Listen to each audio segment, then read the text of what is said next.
The uncomfortable truth about women, power, and pain. There's something you were never told. Or rather, something you always knew but no one dared to say aloud. You thought if you suffered for her, she would love you more. If you carried the weight of her world in silence, she would finally see you. But what if that suffering didn't move her at all? What if it wasn't the comfort you gave, the kindness you offered, or the softness in your eyes that stirred her deepest instincts, but the fact that you endured without flinching? What if the more you bled in silence, the more she believed you were worthy? In this video, we dive into the brutal clarity of Arthur Schopenhauer, a philosopher who stripped away the illusions of romantic love and replaced them with something far more raw. He believed that women are not evil, nor are they angelic. They are simply tuned to the deepest frequency of life, survival. And in that frequency, it is not love that decides a man's worth. It is endurance. But this video is not an attack on women, nor is it a bitter cry for masculinity. It is a psychological unveiling. We're not here to worship pain, but to understand why it exists in the first place. Why women, even when they don't realize it, respond not to your pleas, but to your power under pressure. Why softness without strength is invisible to her nature. Why even the most beautiful moments of connection are built not on ease, but on tension. If you've ever asked, why does she ignore my kindness? Or, why did she admire me most when I was struggling? You're not alone. You've been told a lie that love is about mutual vulnerability. But nature whispers a harsher truth that admiration is born not in openness, but in resilience. And if you dare to confront that truth, you won't just understand women better. You'll understand yourself. This isn't just philosophy. It's the pattern behind every ancient tale, every forgotten myth, every story where a man earns love not through words, but through wounds. And Schopenhauer, for all his darkness, may have said the one thing no one today wants to hear. A woman does not seek your victories. She seeks to witness if you break. By the end of this journey, you won't see your pain the same way again. You'll understand why she didn't save you and why she was never supposed to. Stay with me. Because once you understand this, truly understand this, you'll stop chasing affection and start building sovereignty. Schopenhauer and the brutal clarity about women. Arthur Schopenhauer was not a man who flattered illusions. He once wrote, "The fundamental fault of the female character is that women have no sense of justice." On the surface, this line might seem like sheer misogyny, but to dismiss it that quickly would be to miss something far more revealing. Schopenhauer wasn't describing women from the lens of hatred. He was describing them through the raw lens of nature. And nature, as he saw it, did not care for fairness. It cared for survival. At the heart of his critique was not malice, but an attempt to awaken men from their sentimental dreams. In Schopenhauer's view, modern men suffer not because women are cruel, but because men are deluded. They confuse biology with morality. They believe that love is reciprocal, that sacrifice breeds gratitude, that enduring pain for a woman somehow obligates her to respond with care. But nature, especially female nature, doesn't play by those rules. To Schopenhauer, the female instinct is not shaped by justice. It is shaped by selection. She is not designed to reward effort. She is designed to choose strength, not strength in a vacuum, but strength that has been tested through rejection, through suffering, through endurance. If she challenges you, it is not always a sign of malice. It is often an unconscious test. And this test is older than any culture, older than any religion, older even than language itself. It is nature asking one brutal question: will he break? Schopenhauer's pessimism might sound cruel to modern ears. We live in an age that worships emotional openness, vulnerability, and mutual validation. But biology doesn't evolve at the pace of ideology. Deep within the unconscious psyche, what Jung would later call the collective unconscious, these archaic forces remain active. And whether we like it or not, they often shape how women respond, feel, and choose. It's important to be clear, Schopenhauer did not hate women. What he resented was the male delusion about them. He saw how men, desperate for meaning, romanticized female affection as proof of their worth. He watched as men collapsed under the weight of their unreciprocated sacrifices, not realizing that their suffering wasn't misunderstood. It was simply irrelevant. In the world Schopenhauer described, a woman's approval is not a reward for kindness. It is a signal of utility. Are you useful to the species? Can you endure pressure without crumbling? Can you provide, protect, perform? These are not conscious checklists, but instinctive filters, biological software that still runs beneath the surface of social norms. If this sounds unfair, it's because we've mistaken comfort for truth. Schopenhauer's philosophy doesn't offer comfort. It offers clarity. And in that clarity, a man can begin to rise not by resenting female nature, but by understanding it. When you stop expecting justice from instincts that evolved for survival, you stop taking rejection personally. You start seeing it as a mirror. And from that mirror, a stronger self begins to emerge. Women do not admire strength, they admire strength. That suffers. You've been told that women love strength. That confidence, competence, and power will draw them in.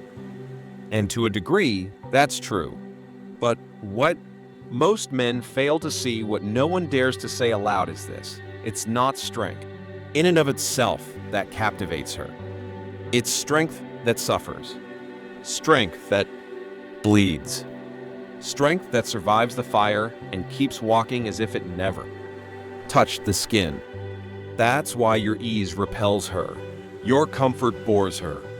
Your confidence, when unearned, when untested, feels hollow to her instincts.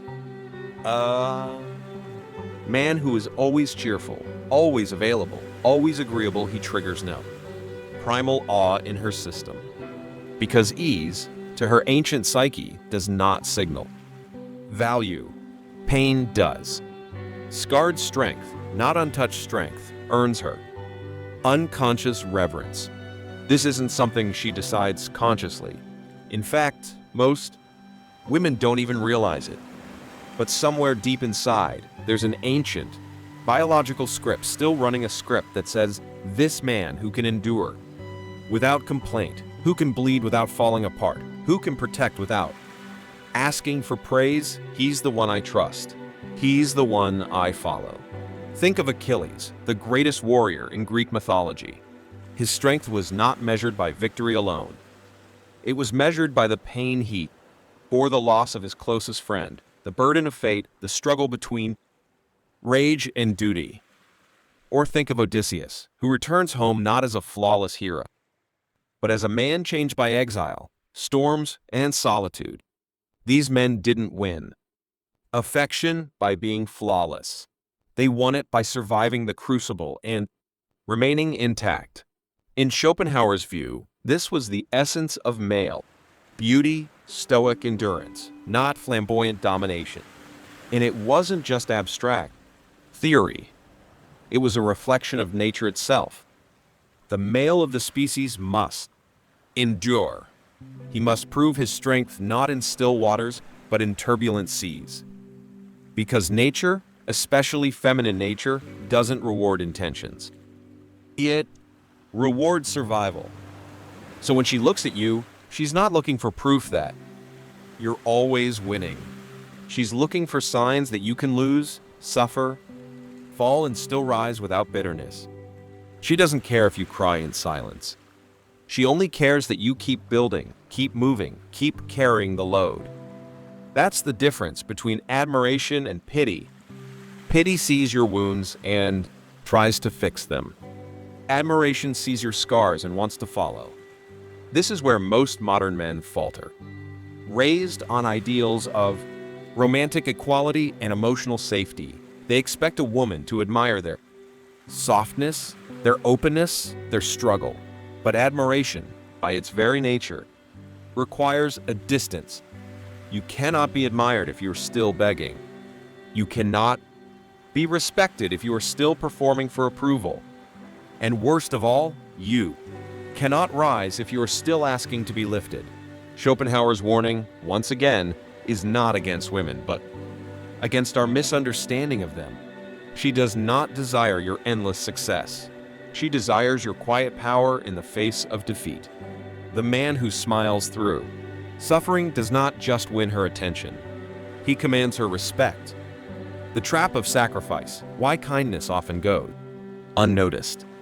There's a quiet tragedy that plays out in the hearts of many men, a belief so deep, so ingrained, that it shapes their entire approach to love and devotion. It goes like this: if I give more, if I suffer more, if I make myself small for her comfort, she will see my worth. But this belief is not noble. It is fatal. Because sacrifice, when offered without pride, without strength, without boundaries, becomes invisible. You've seen this happen. The man who gives everything, who always shows up, who never says no. He's the emotional servant, the dependable one, and strangely, the one she leaves. Not because he failed to care, but because his care lacked one essential element: sovereignty. Schopenhauer understood this better than most. In his view, the feminine instinct was not designed to register sacrifice as a morale currency. Women are not programmed, he said, to count the emotional cost of what a man gives up for them. That calculation, the debt of gratitude, is a masculine delusion. Men expect justice in relationships because they live by codes of effort and reward. But female nature, attuned to survival, evaluates not how much you give, but how you give it. A man who sacrifices with pride, with firm boundaries and quiet resolve, is seen as powerful. A man who sacrifices out of desperation, seeking approval or rescue, is seen as weak. This is not cruelty. It is instinct. The same way we don't admire a tree that bends to every gust of wind, we admire the one that stands tall, even in the storm. This truth is echoed in modern psychology. Researchers have found that acts of unreciprocated giving often lead to burnout, resentment, and confusion, not only in men, but in all caretakers who expect something in return. But in the realm of romantic dynamics, this effect is amplified. Because once you give from emptiness, once you offer your soul without the container of self-worth, you do not inspire closeness. You inspire distance. Why? Because kindness, when unmoored from strength, feels like manipulation. It feels like a bargain. Look at all I've done now, love me. And love, real love, cannot be bought that way. Especially not by someone who denies his own dignity in the process. That's why the so-called nice guy is often left wondering, what went wrong? He believed his sacrifice was building a bridge. But to her instincts, it was building a trap. And no one, especially not someone wired for it, survival steps willingly into a trap. Schopenhauer didn't offer solutions to this problem, but he did force us to ask the right question. What kind of man do women truly admire? Not the man who bleeds for her on his knees, but the man who, while bleeding, still stands tall. Who gives not because he's afraid of losing her, but because he's already whole within himself. In his world, sacrifice without strength is not romantic. It is forgettable. And being forgettable for a man is far more devastating than being hated. From romance to survival, why the primitive brain still rules her choices. We live in a world obsessed with love stories, fairy tales, romance films, soulmates written in the stars. We believe that love is chosen, consciously, that we pick our partners with logic, shared values, emotional compatibility, but beneath that polished layer of ideals, something far older is at work. Something colder. Something that doesn't speak in words, but in instincts. And that something is the primitive brain. In neuroscience, it's often called the reptilian brain, that oldest structure in our central nervous system, responsible not for dreaming or philosophizing, but for one thing, survival. And when it comes to mating, especially female mating, this ancient structure still speaks loudest. Even when we believe we're choosing for love, we're reacting to ancient cues. Strength, status, security, resilience, and above all, usefulness to life. Schopenhauer saw this with brutal clarity. He claimed that women by nature are not attuned to abstract justice or idealistic visions of love. They are attuned to the concrete, the immediate, the functional. In his words, woman is by nature meant to obey, not as a call for dominance, but as a recognition of how selection works. She chooses not based on sentiment, but on what serves her biological imperative, the continuation of life through safety and strength. That's why comfort doesn't excite her. That's why easy doesn't hold her attention. And that's why the man who suffers, who works, who strives, who endures without collapse, is the one her ancient instincts follow. It's not conscious. It's cellular. When she tests you, withdraws from you, challenges you, it's not necessarily a game. It's an assessment.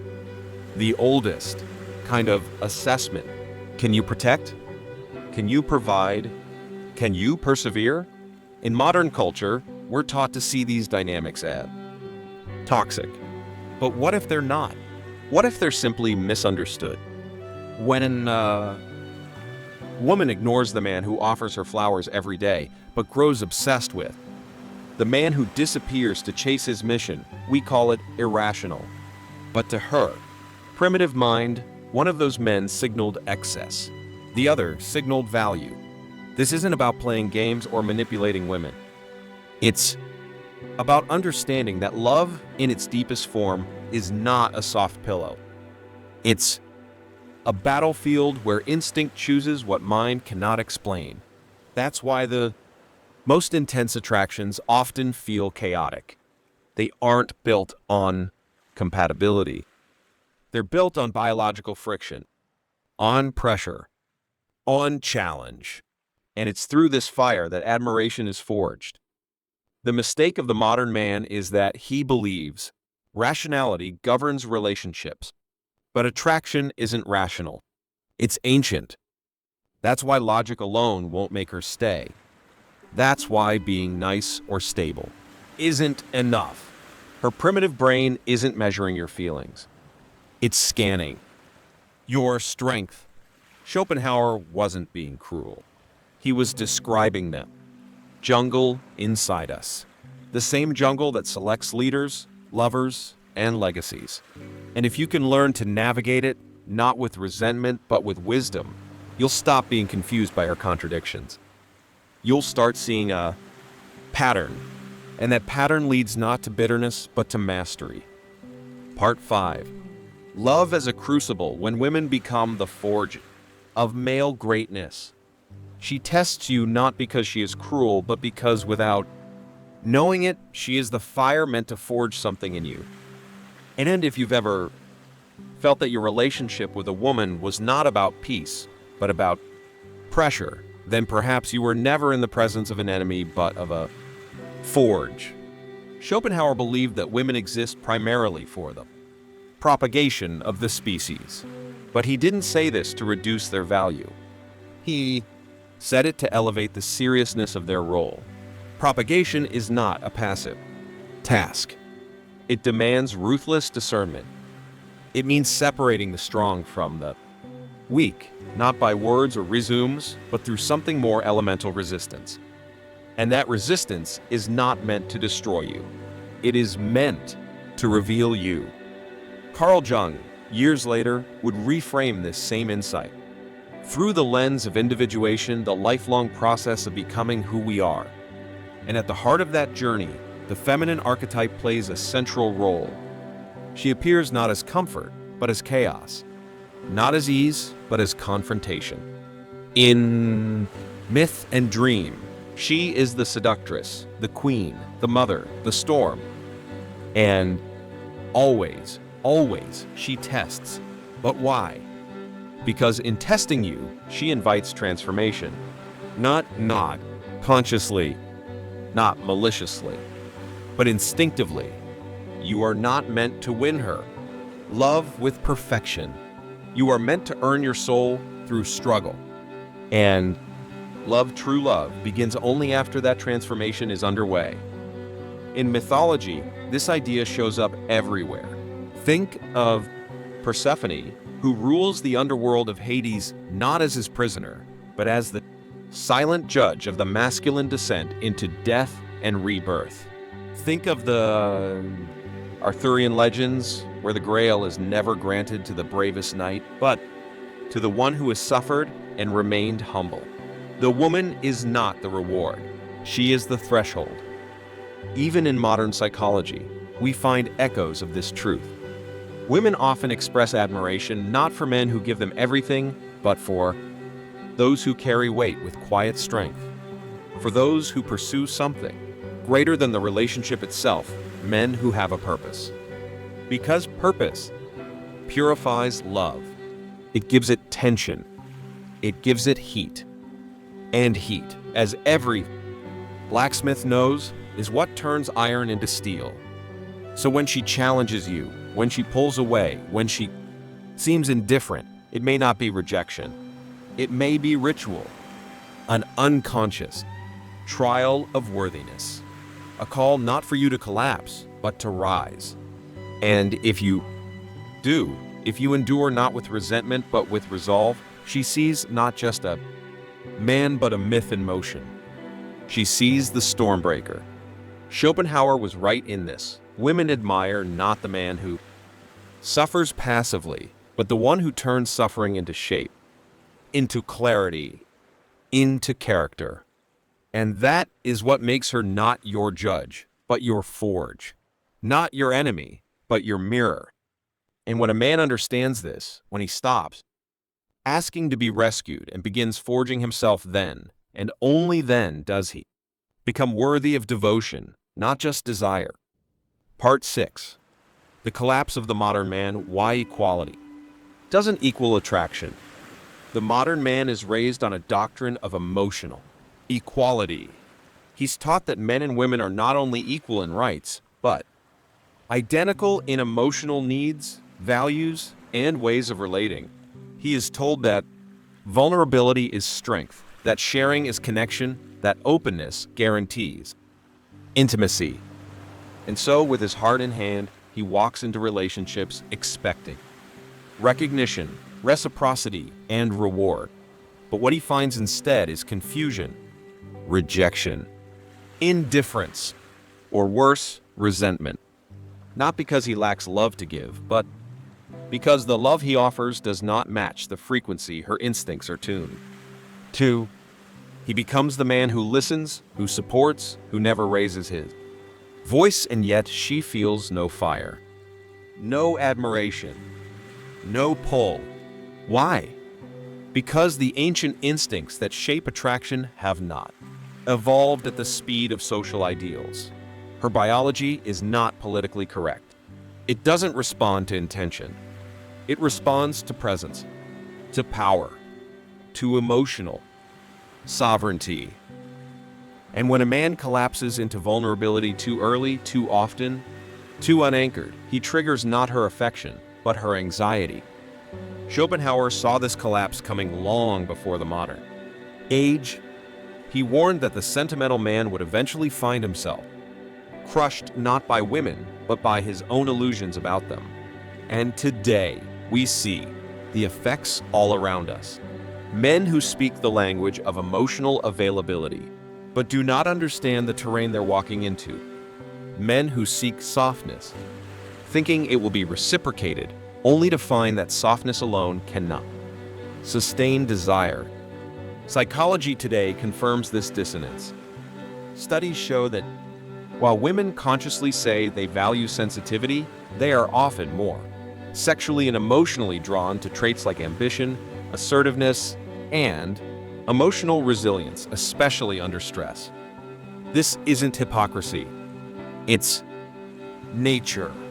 The feminine instinct is attracted not to what is polite, but to what is potent. And so the modern man, confused by this contradiction, grows bitter. He either hardens into cynicism or sinks into despair. He blames her for not appreciating his kindness. He accuses women of being shallow, manipulative, or broken. But in truth, it's his map that is wrong, not her. Terrain. The solution is not to reject vulnerability altogether. Vulnerability, when rooted in strength, is magnetic. But when offered as a plea, a performance, or a substitute for presence, it dissolves into noise. The modern man must learn what the ancient heroes knew intuitively. Your softness means nothing if it's not forged in strength. Your openness means nothing if it's not framed by purpose. Schopenhauer was not against emotional depth.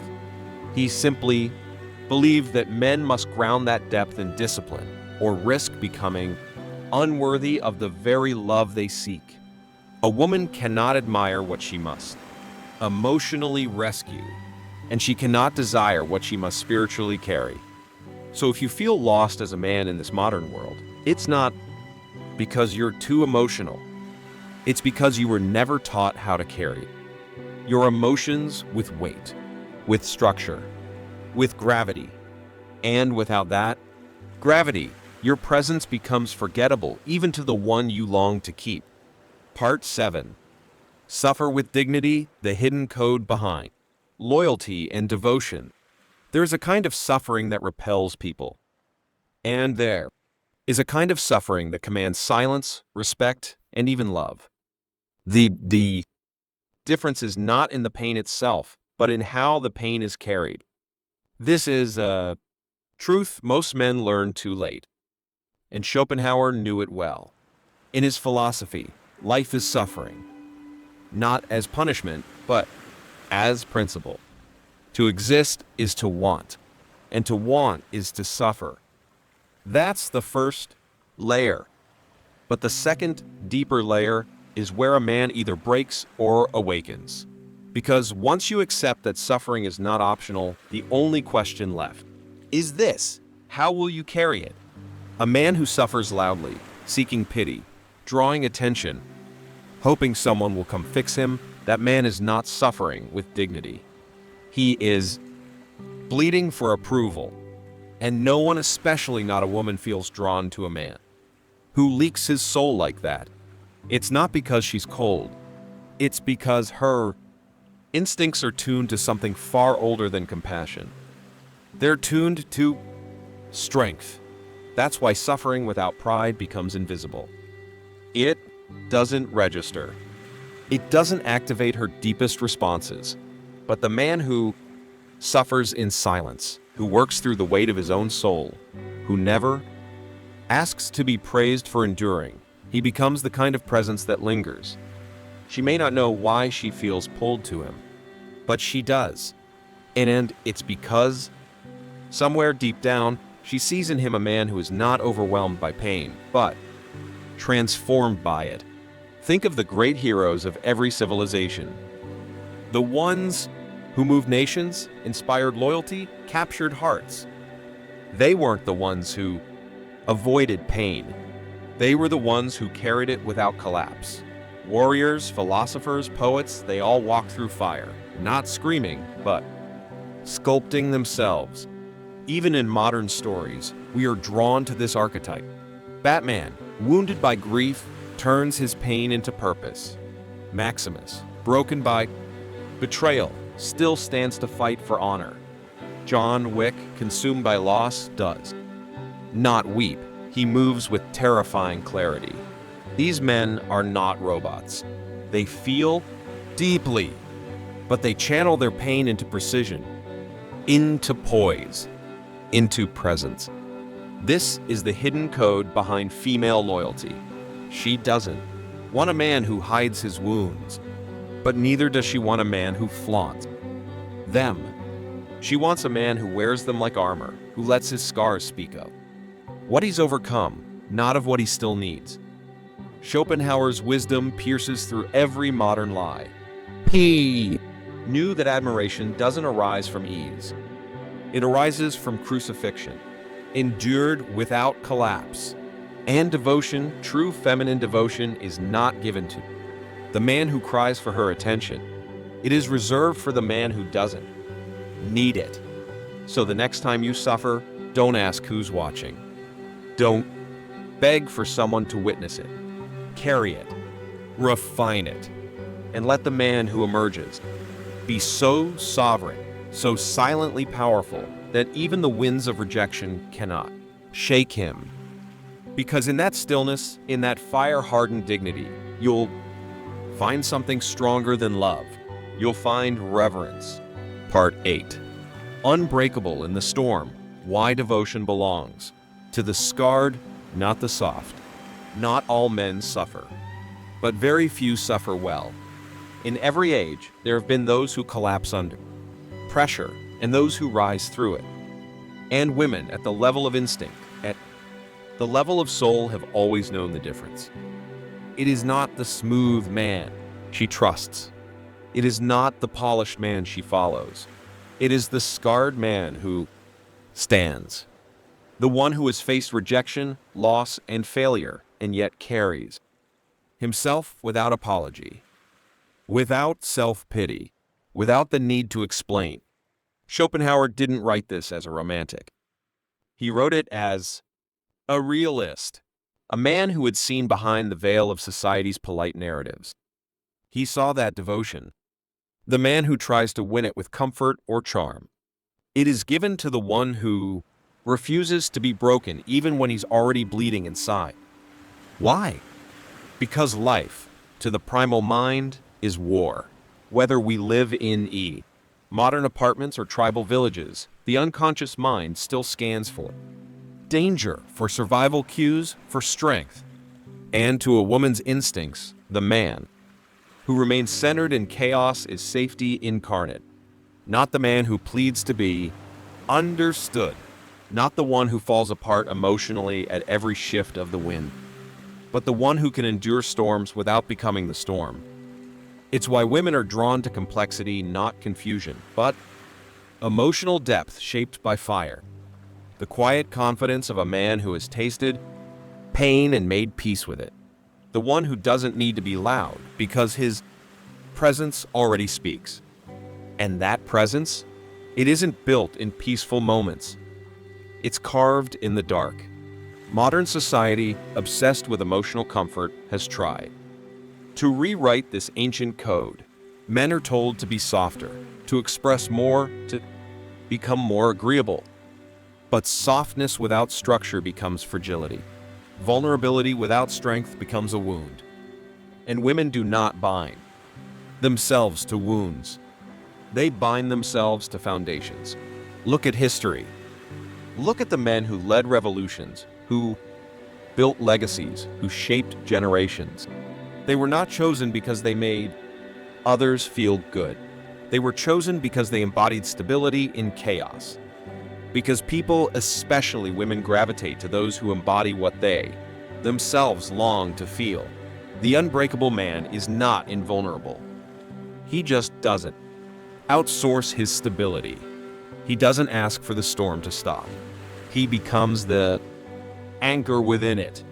And that anchor draws others near not out of pity, but out of reverence. A woman's devotion is not given to the man who never falls. It is given to the man who falls, learns, rises, and no longer needs to explain. Why? because his presence has become the explanation. So if you seek her loyalty, stop trying to be perfect. Be steady. Be clear. Be a mountain when the world shakes. Because in the end, it's not your ease, she remembers. It's your endurance. And in that, devotion is not something you win. It's something you attract by becoming immovable. Every night, without even realizing it, you rehearse your own death. Not in metaphor, but in the deepest, most literal sense. You close your eyes, the world fades. Your identity dissolves, and something ancient begins to stir. While science tells you that sleep is just downtime for the brain, ancient traditions from Tibet, Egypt, and Gnostic mysticism reveal something far more astonishing. Sleep is not rest, it's initiation. Your consciousness doesn't simply turn off, it travels. It slips through unseen doors into forgotten dimensions, into realms that modern minds have dismissed as dreams, but which the ancients called sacred.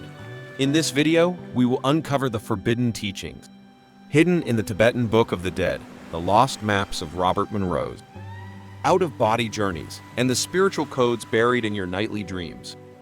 You'll learn why remembering your dreams could unlock your true identity, how lucid dreaming is actually spiritual training, and why the system wants you to forget what you see when you sleep. This is not just a documentary, it's a wake-up call. Because the deeper truth is this: you are not a body that dreams. You are a consciousness that occasionally wakes.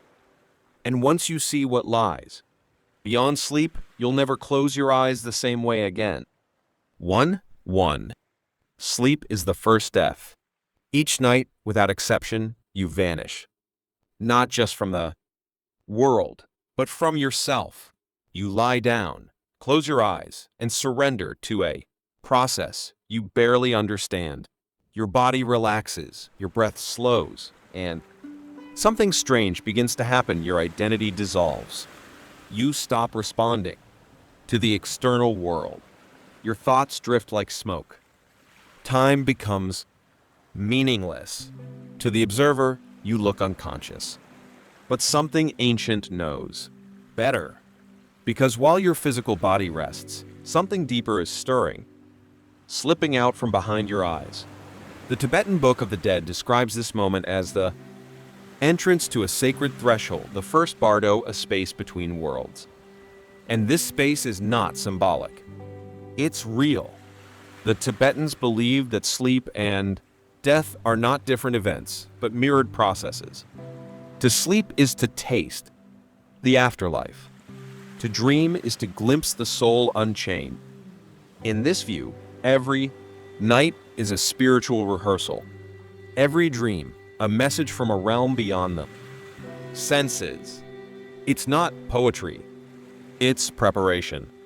Modern science tells a different story. It treats sleep as a biological cleanup crew, a time to sort memories, balance hormones, and keep the brain functioning. But this is like describing a cathedral as a pile of bricks. The mechanics of sleep may be known, but the meaning has been forgotten. And in forgetting it, we lose ourselves.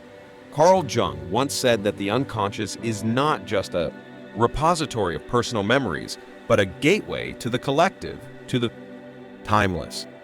When you sleep, your ego dissolves, and in its place emerges something raw and eternal. That rawness is terrifying to the ego, which is why society teaches you to treat sleep as downtime, not discovery. But ancient cultures knew better. The Egyptians mapped the afterlife in stages that mirrored the stages of sleep. The Gnostics warned that sleep was the soul's only escape from material bondage. And modern mystics, like Robert Monroe, found that consciousness doesn't go dark when we sleep, it travels. So the real question isn't whether sleep is important. It's whether you're willing to reclaim it, to stop treating it as oblivion and start seeing it as revelation. Because when you understand that each night is a kind of death, you begin to prepare Not for the end, but for the awakening that lies beyond it. And maybe that's what we fear most. Not falling asleep, but finally waking up. Part 10. The final trial. She was never your enemy. She was the fire that forged you. And now you see it. Everything that felt like rejection, every cold silence, every test, every moment when your efforts were unseen was never punishment. It was preparation. She wasn't breaking you. She was revealing you. Schopenhauer was never trying to teach men to hate women. That's the shallow reading. What he offered was far more valuable a warning, yes, but also a key. A key to understanding the real nature of desire. A selection of the biological and spiritual tension between man and woman. His words were sharp because the illusions were thick, and only something sharp can cut through them. You thought she was the goal. That if you did everything right, she would crown your efforts with love. But now you see the truth. She was never the goal. She was the gate to your own sovereignty. She was the challenge placed at the edge of your boyhood. Not to nurture you, but to test you. Not to give you peace, but to call out your power. She asked through every unconscious gesture, will you collapse into me? Or will you rise within yourself? And if you're honest, you'll admit you collapsed at first. Most of us do. We mistake emotional dependency for intimacy. We mistake sacrifice for loyalty. We give everything, not from overflow, but from emptiness. And when she doesn't respond the way we imagined, we resent her. We call her cold, disloyal, ungrateful. But she was never here to heal our wounds. She was here to show us that they existed. This is the final trial, to bless the one who didn't choose you, to thank the one who forced you to face your reflection. Because once you pass through that fire, not with bitterness, but with understanding, you emerge. No longer a seeker of affection. You become a keeper of clarity. And that clarity changes everything. Now you see her not as threat, but as mirror. You recognize the patterns, not to manipulate them, but to rise above them. You see that the woman who doesn't respond to your softness isn't broken. She is responding to laws older than language, deeper than thought. And now, because you no longer beg for her to change, you begin to change. Not to win her, but to win yourself. You become the man who blesses the storm, who doesn't curse the test, but sharpens his sword. And the next time you love, it will not be from a place of hunger. It will be from a place of fullness, from sovereignty, from wholeness. She was never the enemy. She was the flame. And you were always meant to walk through it, not to be destroyed, but to be revealed. So rise, not for her eyes, but for your own reflection. Build not for approval, but for legacy. Suffer well, and stand tall. Because once you understand this, you no longer chase devotion. You embody it.